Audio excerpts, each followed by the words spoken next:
ရခိုင်လူမျိုးနဲ့မွတ်စလင်နဲ့ပူးပေါင်းသွားမှာကြောက်လို့မွတ်စလင်နဲ့ရခိုင်နဲ့ပူးပေါင်းပြီးတော့တိုက်ခဲ့မယ်ဆိုလို့ကိုကြမှာကိုဖတ်တိခွင့်ရတာလိုပဲလက်ပေါင်း90လောက်ကြာရမှာကြတယ်ဆိုတော့ကျွန်တော်မင်္ဂလာပါကျွန်တော်ကရေရှမ်းလေးပါအားလုံးတာလီဆိုပါကျွန်တော်တို့ကြိုစိုးနေပါခင်ဗျာဒီနေ့မှာတော့ကျွန်တော်ရှမ်းလေးနဲ့အခုခြေနဲ့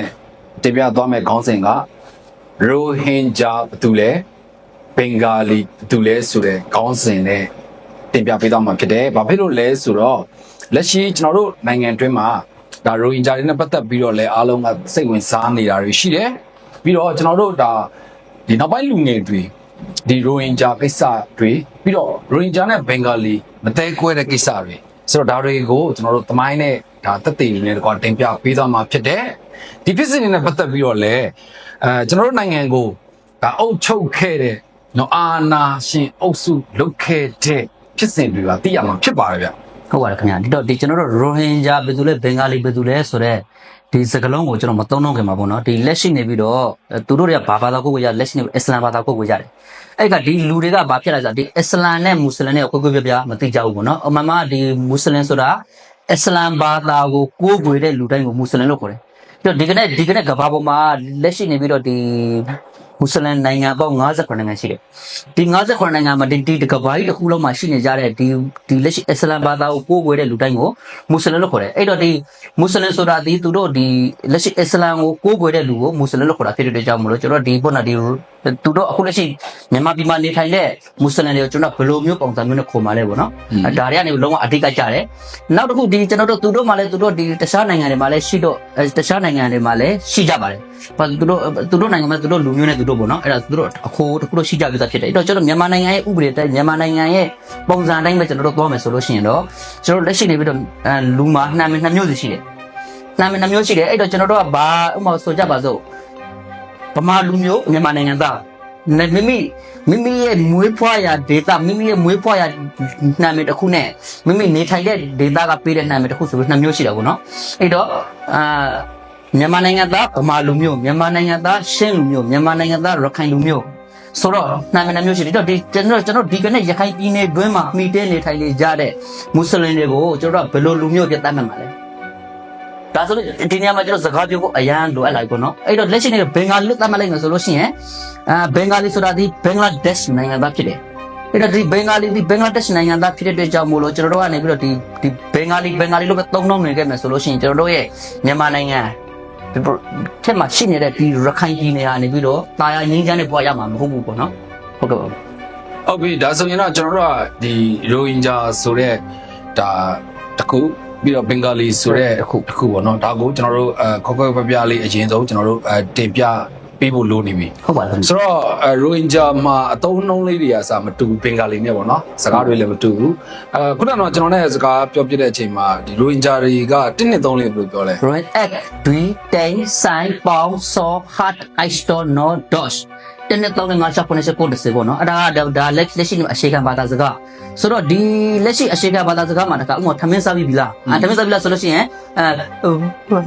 ဟာပြောနေဘောနော်ထမင်းဘာဟင်းစားလဲဆိုဘက်ကလာဟယောဒီလိုဘာသာစကားတွေကဒီဘင်္ဂလားဒေ့ရှ်နိုင်ငံနဲ့မတူဘူးဒါကြောင့်မလို့ဘင်္ဂလားဒေ့ရှ်နိုင်ငံမှာနေတဲ့ဘင်္ဂါလီတွေကဒီကနေ့ရခိုင်ပြည်နယ်ထဲမှာနေတဲ့မွတ်စလင်တွေကိုသူတို့လူမျိုးမဟုတ်ဘူးလို့သူတို့ပြောတာဘာကြောင့်ဒီလိုပြောတာလဲဆိုတော့သူတို့ဘာသာစကားချင်းကမတူဘူးဟုတ်တယ်ကိုယ်ွယ်တဲ့ဘာသာချင်းတို့တူတယ်သို့တော့ဘာသာစကားချင်းကမတူတဲ့အတွက်သူတို့ကနေပြီးတော့ခွေးချဆက်ဆံတာပေါ့နော်ဟုတ်ပြီဒါဆိုကျွန်တော်မြန်မာနိုင်ငံတွင်းမှာခွေးချဆက်ဆံခံရတာဆိုဆက်ဆံခံရတယ်ဘယ်လိုကြောင့်ဆက်ဆံခံရတာလဲလက်ရှိနေပြီးတော့ဒီကျွန်တော်တို့နေပြီးဥပဒေကိုကျွန်တော်လက်ရှိနေဥပဒေကိုပြန်ကြည့်လိုက်မယ်ဆိုလို့ရှိရင်ဒီဥပဒေကကျွန်တော်တို့လူမျိုးတွေကိုမပြဿနာမဖြစ်အောင်ကျွန်တော်တို့ဒီလက်ရှိပေါ်တော့စီလုံးညီညွတ်မှုမရှိအောင်အမျိုးမျိုးသူတို့ဒီလက်ရှိဥပဒေနဲ့ရော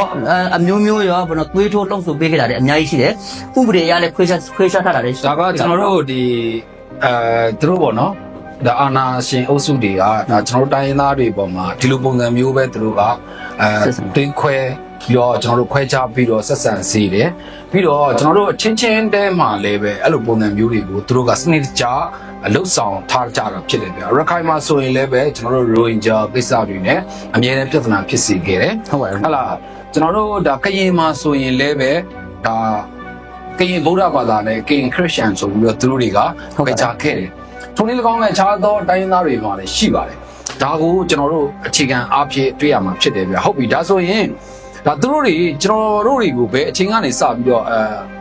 ခွဲခဲ့တာလေ ဟုတ်ကဲ့ဒီဘေးရှင်ကနေစပြီးခွဲခဲ့တာလဲဆိုတော့မပြောခဲ့ကျွန်တော်ဥပဒေကိုအရင်ဦးဆုံးလက်လာဖို့လိုတာပေါ့နော်ကျွန်တော်ဒီ1948ခုနှစ်နိုင်ငံတော်ဖွဲ့စည်းအုပ်ချုပ်ပုံအခြေခံဥပဒေမှာဘယ်လိုရေးထားလဲဆိုရင်ဌာနေတိုင်းရင်းသားနဲ့အဖို့အဖွားဌာနေတိုင်းရင်းသားမှမွေးဖွားခဲ့သူများသို့မဟုတ်1942ခုနှစ်မတိုင်ခင်ကရောက်ရှိနေထိုင်သူများကိုနိုင်ငံသားဖြစ်ခွင့်ရှိသည်ဆိုပြီးတော့ဒီ1948ခုနှစ်နိုင်ငံတော်ဖွဲ့စည်းအုပ်ချုပ်ပုံအခြေခံဥပဒေရဲ့နိုင်ငံသားဖြစ်မှုအတိတ်တွေမှာအဲ့ဒါမျိုးရေးထားတာတွေ့ရတယ်ဆိုတော့ဒီဥပဒေကိုအခြေခံပြီးတော့1948ခုနှစ်မှာနိုင်ငံသားမြန်မာနိုင်ငံသားဖြစ်မှုအဲ့ဥပဒေဆိုပြီးထွက်လာ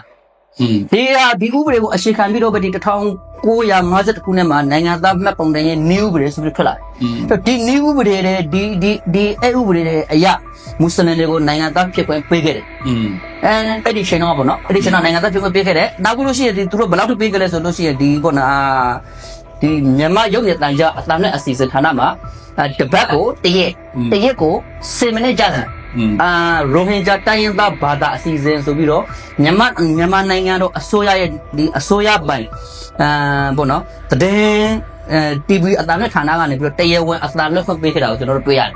ဟုတ်တယ်ဆိုတော့ဒီလိုမျိုးပေးခဲ့တဲ့သားနဲ့ဒီလက်ရှိနေပြီးတော့ဒီလိုမျိုးတောက်လျှောက်ပေးလာတဲ့သားနဲ့ဘယ်ခုနှစ်ရောက်လာတဲ့ခါမှာဒီ1984ခုနှစ်မှာဦးနေဝင်းကနေပြီးတော့နိုင်ငံတော်ဖွဲ့စည်းအုပ်ချုပ်ပုံအခြေခံဥပဒေဆိုပြီးတော့ရေးဆွဲလိုက်တယ်။အဲ့ကသူရေးဆွဲလိုက်တဲ့ဥပဒေမှာဘာဖြစ်သွားလဲဆိုတော့လူမျိုးပေါင်း135မျိုးဆိုပြီးတော့ရှော့ရှော့လိုက်တယ်။အဲ့ဒါကလည်းကျွန်တော်တို့ဒါလူငယ်တွေပေါ့နော်။ကျွန်တော်တို့မျိုးဆက်တွေပေါ့နော်မသိတဲ့အကြောင်းအရာတွေပေါ့ကျွန်တော်တို့အားလုံးသိရှိထားတာတွေကတော့ကျွန်တော်တို့နိုင်ငံတွင်းမှာလူမျိုးပေါင်း135မျိုးပဲဆိုတာဘာဖြစ်လို့လဲဆိုတော့ကျွန်တော်တို့သင်ခန်းစာသူတို့တင်ခဲ့တဲ့တင်ရိုးမှာကိုအဲ့လိုထည့်တာပါဒါပေမဲ့အရှိမကျွန်တော်တို့ဒါဒီထက်ပိုများပြတဲ့လူမျိုးတွေကိုကျွန်တော်တို့ပြရမှာဖြစ်ဟုတ်ပါတယ်ဒီ1948ခုနှစ်နိုင်ငံတော်ဖွဲ့စည်းအုပ်ချုပ်ပုံအခြေခံဥပဒေကိုဗိုလ်ချုပ်အောင်ဆန်းရေးဆွဲတော့ကလူမျိုးပေါင်း144မျိုးနဲ့ရေးဆွဲခဲ့တာဖြစ်တယ်အဲ့တော့ဒီ1962ခုနှစ်မတ်လ2ရက်နေ့မှာတက်လာတဲ့ဦးနေဝင်းကနေပြီးတော့မလုပ်လိုက်လဲဆိုတော့လူမျိုးတွေကိုရှော့ရှော့လိုက်ပြီးတော့135မျိုးဆိုပြီးတော့9မျိုးရှော့ရှော့လိုက်တာပေါ့နော်135မျိုးဆိုပြီးတော့သူကနေပြီးတော့ရေးဆွဲလိုက်တယ်ဆိုတော့ဒီဥပဒေရဲ့အတိုင်းကျွန်တော်တို့မလုပ်လဲဆိုလူမျိုးကိုလည်း3မျိုးနဲ့ဖိတ်ရှော့လိုက်တယ်နိုင်ငံသားပြုခွင့်ရတယ်ဆိုပြီးတော့ဒီလိုပြုခွင့်ရဒီလိုလုပ်လိုက်တဲ့ခါကျတော့ဒီလက်ရှိဒီလိုလုပ်ပြီးတော့သူကဘာလုပ်လိုက်လဲဆိုတော့ဒီ1988ခုနှစ်မှာကျွန်တော်ဟိုတနေ့ပြောခဲ့ပါတယ်လကားမဲဆက်စင်ရင်းနဲ့နေထုတ်တယ်ဟဲ့လာစီမံချက်နဲ့ကြံရေးဆွေးပြီးတော့ခေါ်တယ်ဒါသူတို့ဒါဟိုဘယ်လိုခေါ်လဲကျွန်တော်ရခိုင်ပြည်နယ်ထဲမှာမြန်မာနိုင်ငံထဲမှာပေါ့နော်ဒါသူတို့ကလူမျိုးရေးခွဲခြားလူမျိုးပြဿနာအဓိကတော့မဖြစ်အောင်သူတို့လိန်နေညာတယ်သူတို့လက်ပတ်စားတော့လာတယ်ပြည်သူလူထုမသိရအောင်လက်စားထားတာလေအများကြီးပေါ့နော်အဲ့တော့ဦးနေဝင်းကဘဲဟာကိုအရှိတိုင်းလုပ်လာတယ်ဆိုလို့ဒီကျွန်တော်တို့တစ်ချိန်တော့ကနေပြီးတော့ចောင်းသားကောင်းဆောင်ပေါ်အောင်ကျော်သေဆုံးခဲ့တဲ့အမှုတစ်ခုရှိတယ်1931မှာဖြစ်မယ်ဟုတ်တယ်ဒီ1931လောက်မှာသူចောင်းသားကောင်းဆောင်ပေါ်အောင်ကျော်ចောင်းသားတပိုက်ကိုနှိမ်နေခြင်းတဲ့အတွက်အင်္ဂလိပ်အစိုးရဘာလုပ်လိုက်လဲဥရှိပီရေးတဲ့မိုလဗီနဲ့ယောဂီဆိုတဲ့စာအုပ်ကိုထုတ်ခွင့်ပေးလိုက်တယ်ဒီကပြည်သူလူထုကမိုလဗီနဲ့ယောဂီဆိုတဲ့စာအုပ်ကိုဖတ်ပြီးတော့ဒီမှာကလာဗမာအရေးခဲမှာစပြီးတော့ဖြစ်လာတယ်ဒီကဒီမှာသူတို့ဒီပြည်သူလူထုအားလုံးကကလာဗမာအရေးခဲကိုအာရုံစိတ်နေတဲ့အချိန်မှာဒီလက်ရှိနေအင်္ဂလိပ်အစိုးရကဘာလို့လဲចောင်းသားတပိုက်ကိုနှိမ်နေလိုက်တယ်ဒါကနေပြီးတော့လုံးစတဲ့အတိုင်းပဲဒီကနေ့သူတို့ရဲ့ဒီမြန်မာနိုင်ငံကိုသူတို့လှုပ်ရှားတယ်လို့လှုပ်ဖို့အတွက်ကျွန်တော်တို့တိုင်းရင်းသားလူမျိုးအရှင်းရှင်းသွေးခွေးပြီးတော့တခါတည်းအုပ်ချုပ်လိုက်တယ်အဲ့ကဒီဘက်မှာပြည်သူလူထုအားလုံးကကိုတိုင်းရင်းသားအရှင်းရှင်းပဲအောင်ဆိုင်တယ်သူတို့နိုင်ငံရေးကိုသူတို့လှုပ်ရှားတယ်လို့လှုပ်လိုက်ကြတယ်ဒါနိုင်ငံရေးလက်ကွက်တစ်ခုပေါ့နော်ဟုတ်တယ်ဒါကကျွန်တော်တို့အမြဲတမ်းသူတို့သုံးနေကြပုံစံပဲဒါကိုကျွန်တော်တို့အမြဲတမ်းလည်းမှတ်ရဖို့လိုတယ်ဆိုတော့ဒါဘာသာရေးလူမျိုးရေးတွေခွဲခြားဆက်ဆံဒါတွေပေါ့နော်ပြီးတော့ကျွန်တော်တို့ဒါတိုင်းရင်းသားချင်းချင်းတွေကြားထဲမှာလည်းပဲအခုလိုပုံစံမျိုးတွေဖြစ်အောင်သူတို့ကစနစ်ကျလှုပ်ဆောင်ခဲ့တာ။ဘာကြောင့်လဲဆိုရင်သူတို့ကယင်းချိန်ကဒါသူတို့သုံးနေကြပေါ့နော်ဒါဗမာလူမျိုးကြီးဝါတွေပေါ့။ဆိုတော့ဒါမျိုးတွေပြီးတော့ကျွန်တော်တို့ဒါသူတို့ရဲ့ဒါဆက်လက်ပြီးတော့အုပ်ချုပ်နိုင်ဖို့ကိုကျွန်တော်တို့ဒါတိုင်းရင်းသားနေမြေတွေမှာဒီလိုမျိုးပြပခါတွေကအများအားဖြင့်နေဖို့လိုတယ်။ဆိုတော့ဒါမှလည်းပဲတိုင်းရင်းသားတွေကသူတို့ရဲ့နေမြေသူတို့ရဲ့ပြည်နယ်အတွက်ကိုသူတို့တွေဒါဘောနော်အားမဆိုင်နိုင်ဘူးဟုတ်တယ်ပြီးတော့သူတို့ကိုပြန်ပြီးတော့ဟလာကျွန်တော်တို့ဒီနေ့ခေတ်ကာလမှာလို့ကျွန်တော်တို့ဒါတော်လှန်ချီမလုပ်နိုင်ဘူးချင်းမှလည်းပြဿနာဖြစ်နေတာဟုတ်ပါတယ်နောက်မှလည်းသူတို့ရှင်းလို့မရတဲ့အရှုပ်တွေကိုလည်းတစ်မျိုးပြီးတစ်မျိုးခုနကပြောတဲ့ဗမာမွတ်စလင်နဲ့တိုက်တာတွေဟလာကျွန်တော်တို့ကရင်ချင်းကိုဘာသာရေးခွဲပြီးတော့တိုက်တာတွေ ပြီးတော့ကျွန်တော်တို့ကချင်နဲ့ကချင်ချင်းကိုပြန်တိုက်ခိုင်းတာတွေ အများကြီးပါပဲ ပြီးတော့ရှမ်းမှာလည်းထုံလေးတကောင်းပဲဆိုတော့ဒါတွေကိုကျွန်တော်တို့ဒါမျိုးဆက်တွေအားလုံးကသိဖို့လည်းလိုတယ်ပြီးတော့လက်ရှိတော်လှန်ရေးမှာလည်းပဲဒါတွေကိုအသိနော်အတိတရားနဲ့ကျွန်တော်တို့တကယ်အရှိတရားတွေကိုနှိုင်းရှင်ပြီးတော့ကျွန်တော်တို့ချိန်ဆပြီးတော့လှုပ်ဆောင်ဖို့လိုတယ်ဗျ ဟုတ်ပါတယ်ခင်ဗျာ ဟုတ်ဒါဆိုရင်ကျွန်တော်တို့ကဒီအခုပေါ့နော်ကျွန်တော်တို့ဒါဘင်္ဂလီနဲ့ရိုဟင်ဂျာနဲ့ကမတူဘူးဆိုတာကိုဒါအခုကျွန်တော်တို့ဗီဒီယိုကိုကြည့်နေတဲ့ကျွန်တော်ရဲ့မိဘပြည်သူတွေနဲ့ကျွန်တော်တို့ဒါညီကိုမောင်နှမတွေလည်းသိရှိသွားပြီလို့တော့ကျွန်တော်မျှော်လင့်နေဗျ ဟုတ်ပါတယ်ခင်ဗျာ ဟုတ်ပြီဒါဆိုရင်ကျွန်တော်တို့ဒါအခုလက်ရှိတော်လန်ရေးမှာเนาะကျွန်တော်တို့ထူးခြားတာကတိုင်းရင်းသားအဖွဲ့စုံပါတယ် ဟုတ်ပါတယ် ပြီးတော့ကျွန်တော်တို့ဒါမတူညီကွဲပြားတဲ့ဒါမိမိတို့ဘယ်ဘာသာကိုပဲကိုးကွယ်ကျွန်တော်တို့တော်လန်ရေးမှာဆိုရင်မွတ်စလင်တွေလည်းပါတယ် ဟုတ်ပါတယ် เนาะ ဟုတ်ပါတယ် ကျွန်တော်တို့ဟိန္ဒူတွေလည်းပါတယ် ဟုတ်ပါတယ်ခင်ဗျာ ဆိုတော့ဒါကကျွန်တော်တို့အတွက်တကယ်ကိုနှစ်လိုပဲကောင်းတဲ့အချက်ပဲဗျ ဟုတ်ပါတယ်ဒီတော့ဒီမွတ်စလင်တွေကဒါအခုမှပါတာမဟုတ်ဘူးပေါ့နော်ဒါကျွန်တော်တို့ဘိုလ်ချုပ်အောင်ဆန်းရှိခဲ့တော့ကလက်ရှိနေပြီးဥရဇက်နေပြီးအိန္ဒိယနိုင်ငံသားပဲအိန္ဒိယနိုင်ငံသားဥရဇက်ကိုတိုင်းဒီကျွန်တော်တို့ဗာလဲဒီပေါ့နော်ဒီမြန်မာနိုင်ငံမြန်မာလွတ်လပ်ရေးအရာယူဖို့အတွက်ကြိုးပမ်းခဲ့တဲ့ထဲမှာဥရဇက်လည်းထိတ်ဆောင်ပါခဲ့တယ်နောက်ကဒီလက်ရှိကျွန်တော်တို့ဒီရေဘိုကိုကြိုက်တဲ့မှာပါတဲ့ဒီဗာလဲရေဘိုကိုထွေး ရေကိုထွေး ရေဘိုကိုထွေးလက်တာမွတ်စလင်ပဲ မွတ်စလင်ပဲ ပြီးတော့ဒီကျွန်တော်တို့မွတ်စလင်တွေအားလုံးကကျွန်တော်တို့ဒီဘောနော်မြန်မာနိုင်ငံကြီးလွတ်လပ်ရေးရဖို့အတွက်အားကြိုးမှန်တဲ့စူးစမ်းခဲ့ကြတယ်လို့ကျွန်တော်ဒီကနေ့ရခိုင်ပြည်နယ်ထဲမှာလည်းပဲဒီဘောနော်အေးတပ်ဖွဲ့ဝင်ထဲမှာလည်းပဲမွတ်စလင်တွေရှိတယ် ဟုတ်တယ် ရှိတယ်ဆိုတော့ကျွန်တော်တရားဒီတော့ကျွန်တော်တို့မွတ်စလင်တွေနဲ့ရခိုင်နဲ့ဟာနှစ်ပေါင်းများစွာငြိမ်းချမ်းစွာအတူရှင်တွေ့နေထိုင်လာခဲ့ပြီးတော့မှဘာကြောင့်ဒီလိုမျိုးကွေးသွားတာလဲဆိုလို့ရှိရင်ကျွန်တော်ဥပဒေတွေကြောင့်အစိုးရကဒီလက်ရှိနေပြီးတော့ဒီနိုင်ငံကိုဒီကျွန်တော်တို့တရားမဝင်လို့ပြောတာပေါ့တရားမဝင်အစိုးရပေါ့တရားမဝင်အစိုးရကနေပြီးတော့တရားဝင်ဥပဒေတစ်ခုကိုပြဋ္ဌာန်းလိုက်တယ်ပေါ့ဗျာတရားမဝင်တဲ့ဥပဒေပေါ့ပြီးတော့ဒီဥပဒေပါကျွန်တော်တို့ဒီပြန်နောက်တော့ပြန်ကြည့်မယ်ဆိုလို့ရှိရင်1982ခုနှစ်မှာနိုင်ငံသားဖြစ်မှုဥပဒေဆိုလို့ပြဋ္ဌာန်းလိုက်တယ်အဲ့ဒီမှာကျွန်တော်လူအစိုးရကျွန်တော်ပြောခဲ့သလိုပဲလူ၃မျိုးနဲ့ခွဲခြားလိုက်တယ်နိုင်ငံသားနိုင်ငံသားပြုတ်ခွင့်ရသူဆိုတော့ဒီနိုင်ငံသားဆိုတဲ့အတိတ်ကဘာလဲဆိုတဲ့ကသူကဘာလဲဆိုတဲ့က1823ခုနှစ်မတိုင်မီမြန်မာနိုင်ငံတွင်းမှာနေထိုင်ခဲ့သူဒါမှမဟုတ်နိုင်ငံသားမိဖမြန်မာမွေးဖွားလာသူဒါကနိုင်ငံသားအတိတ်တွေပေါ့နော်ဒါကျွန်တော်1823ခုနှစ်ကပဲရောက်ရှိနေထိုင်နေကြတယ်လို့သူကရောက်ရှိနေထိုင်နေခဲ့တဲ့လူတွေအားလုံးသူကနိုင်ငံသားကတည်းကထုတ်ပေးထားပြီးသားဒါတွေအားလုံးကိုနေပြီးတော့ဥနေဝင်ကသိမ်းခဲ့ပြီးပြီဥနေဝင်သိမ်းခဲ့ပြီးတော့ဒီ82ခုနှစ်ဥပဒေကိုပြဋ္ဌာန်းလိုက်တယ်ဒါကြောင့်မလို့ဒီနိုင်ငံတကာကလည်းဒီဥပဒေကိုဘာလို့ပြဋ္ဌာန်းလဲဆိုတော့လူအခွင့်အရေးရှိုးဖောက်တဲ့ဥပဒေပါဆိုပြီးတော့ကျွန်တော်တို့ပြောထားပြီးသားဖြစ်တယ်ပေါ့နော်ဒါကျွန်တော်တယောက်တည်းပြောတာမဟုတ်ဘူးနိုင်ငံတကာကပြောတာမြန်မာနိုင်ငံရဲ့ဥပဒေပညာရှင်တွေကိုယ်တိုင်ကလည်းဒီဟာကိုသုံးခဲ့တာဆိုတော့နောက်တစ်ခုကျတော့ဘာလဲဆိုတော့ဒီလက်ရှိနဲ့အဲ့နိုင်ငံသားသူဘာလဲဆိုတော့1948ခုနှစ်နိုင်ငံသားဖြစ်မှုအဲ့ဥပဒေဖြစ်နိုင်ငံသားဖြစ်ခွင့်ရရှိသူများကိုအဲ့နိုင်ငံသားအဖြစ်ပြုခွင့်ပြုသည်တဲ့ဆိုတော့ကျွန်တော်တို့ဒီတော့ဒီမွတ်စလင်တွေကနှစ်ပေါင်းများစွာနေလာခဲ့ပြီးတော့မှ1948ခုနှစ်နှစ်ရဲ့ဥပဒေတိုင်းဘာလို့လဲသူတို့နိုင်ငံသားဆိုပြလိုက်တယ်အဲ့ဒါကကျွန်တော်ရခိုင်မှာဘာဖြစ်လာကြလဲဆိုတော့ငါကတော့နိုင်ငံသားအမေကနိုင်ငံသားမဟုတ်ဘူးငါတော့တိုင်းရင်းသားမင်းတိုင်းရင်းသားမဟုတ်ဘူးဆိုတဲ့ပြဿနာမျိုးတွေအဓိကတော့အများကြီးဖြစ်ကြတယ်အဲ့တော့ကျွန်တော်ဒီနေ့နေပြီးတော့ဘောနော်ဒီနေ့မိပတ်ပြည်သူတွေကို message ပြရှင်တာကဘာလဲဆိုတော့ဘာလူရုပ်ဖြစ်ဖြစ်ဘာဘာသာပဲကိုယ်ကျွန်တော်လက်ရှိအနေထားတဲ့ကြောင့်လူကိုလူလို့မြင်တတ်ဖို့လိုတယ်ဒီတော့လူကိုလူလို့မြင်လိုက်ပြီးတော့ကျွန်တော်အဓိကကျွန်တော် target ဒီကျွန်တော်အဓိက main အဓိက man နဲ့ရန်သူဒီကျွန်တော်ခွေးအုပ်ချုပ်ထားတဲ့စစ်အစိုးရတာဖြစ်တယ်မှန်ဒီစစ်အစိုးရကိုကျွန်တော်ပူပုံညီညွတ်နဲ့ကျွန်တော်စီစီလုံးလုံးနဲ့တိတ်ထွားမှအရှိဖြစ်တယ်ဒါကြောင့်မလို့ကမင်းကတော့ရိုဟင်ဂျာမင်းကတော့ကလာမင်းကတော့ဘာဘင်္ဂလီပြုံးနေတော့ကျွန်တော်အားလုံးသူဝိုင်းဝန်းပြီးတော့မြန်မာနိုင်ငံထဲမှာမှီတဲ့နေထိုင်နေကြတဲ့ဘယ်သူမဆိုဝိုင်းဝန်းပူပုံလို့တိုက်ခိုက်တဲ့နေလို့ကျွန်တော်မြင်တာပေါ့နော်ဟုတ်တယ်ကျွန်တော်တို့ဒါကျွန်တော်နိုင်ငံလွတ်လပ်ရေးအစကနဦးမှလည်းပဲကျွန်တော်တို့ဒါအားလုံးတူတူပူးပေါင်းပြီးတော့ပါဝင်ခဲ့ကြတာကိုလည်းကျွန်တော်တို့ရှိခဲ့တယ်ပြီးတော့အခုလက်ရှိတော်လန်ရေးမှာလည်းအားလုံးအတူတူပါဝင်နေတာကိုလည်းကျွန်တော်တွေ့ရမှာဖြစ်တယ်ပြီးတော့ကျွန်တော်တို့လက်ရှိကျွန်တော်တို့အာရကတက်တော် AA ရဲ့ဒါစစ်ဦးစီးချုပ်ဗိုလ်ချုပ်ထုံးမြတ်နိုင်ကိုနိုင်ကလည်းပဲဒါဘယ်ဘာသာဝင်တွေပဲမဆိုအားလုံးကိုသူတို့လက်ခံတယ်အတူတူပဲဆိုတာကိုလည်းဒါရခိုင်ရဲ့ပြည်သူတွေကိုစားသူပြောဆိုခဲ့ပြီးဖြစ်တယ် ဟုတ်ပါလိမ့်မယ် ဆိုတော့ဒီအချင်းတွေမှာကျွန်တော်တို့ပေါ့နော်ဒါကျွန်တော်တို့တိုင်းရင်းသားနေမီတွေမှာများသောအားဖြင့်ကသူတို့တွေပေါ့နော်အမျိုးမျိုးပုံစံတွေနဲ့ဖိနှိပ်ပြီးတော့ဒါပညာကြီးအားနဲ့အောင်လဲဖန်တီးခဲ့ကြတာကအာနာရှင် ဒါအကြံဖတ်ဖက်စစ်အုပ်စုဖြစ်တယ်ပြီးတော့လူမျိုးရေးပြိပခဖြစ်အောင်ဖန်တီးခဲ့တာကလည်းပဲအာနာရှင်အုပ်စုအကြံဖတ်အဖွဲ့တွေပဲဖြစ်တယ်ပြီးတော့ကျွန်တော်တို့တိုင်းရင်းသားအချင်းချင်းဒါပြန်ပြီးတော့အချင်းချင်းပြန်ပြီးတော့တပ်ဖို့ထိအောင်လဲဖန်တီးခဲ့တာတွေကလည်းပဲဒီအာနာရှင်အုပ်စုသားဖြစ်တယ်ပြီးတော့ကျွန်တော်တို့ဒါမပုံတွေနေမှာဆိုရင်ဗျာဟုတ်ပါနော်အားလုံးလဲဒါမြန်မာနိုင်ငံသားမပုံတွေရရှိဘူးတဲ့သူတွေပါပဲနော် ဟုတ်ပါတယ်